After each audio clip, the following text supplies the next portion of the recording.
Bonsoir à tous. Nous avons vu hier comment stimuler votre flux de commandes.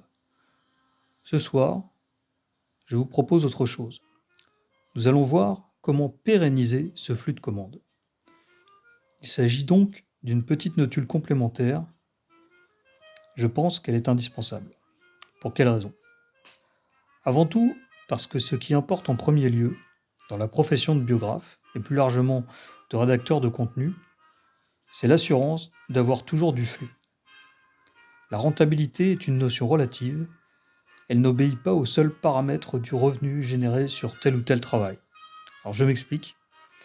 La principale erreur des biographes débutants, c'est de penser la dynamique en fonction du one-shot. Vous cherchez à attirer des clients les uns après les autres et espérez que chaque contrat sera rémunéré plutôt grassement. Par expérience, je peux vous assurer que ce mode de raisonnement n'est pas le bon. Du moins, pas sur le long terme. Vous serez certes tout heureux d'avoir décroché un jour un gros contrat de ci, de là, mais dès que votre mission sera terminée, vous vous retrouverez à sec, du moins avec des missions espacées et beaucoup moins bien payées. Ce qui risque de créer une certaine amertume dans votre tête et vous risquez de décrocher un petit peu. Voilà, ça c'est très mauvais.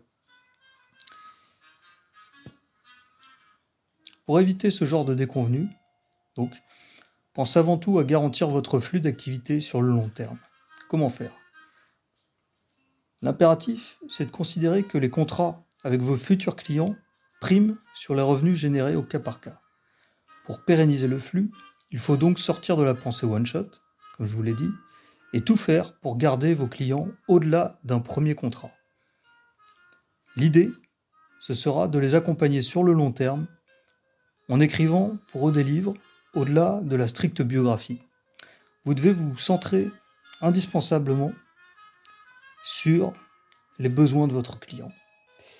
Et très vite proposer, derrière une première biographie, d'écrire un autre ouvrage sur l'expérience professionnelle, plus largement, sur son expérience de vie. Une expérience qui pourrait intéresser une maison d'édition. Si vous parvenez en gros à faire éditer votre client, pensez impérativement à être cité comme rédacteur de l'ouvrage ou négocier éventuellement une position de co-auteur. L'idée sera ensuite d'aider votre client à se faire interviewer dans la presse ou à donner quelques conférences. À ce stade, vous l'aurez compris, votre one-shot est bien loin. Vous travaillez sur le long terme avec quelqu'un, un client partenaire, qui vous rémunérera régulièrement.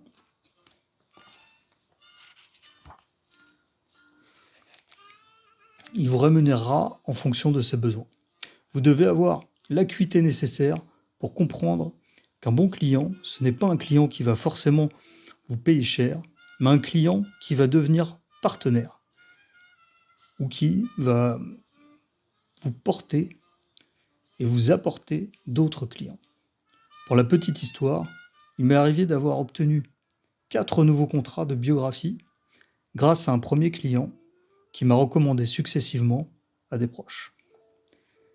Gardez donc à l'esprit que le biographe doit être très vite en capacité d'élargir son offre sur l'écrit, au-delà de la biographie.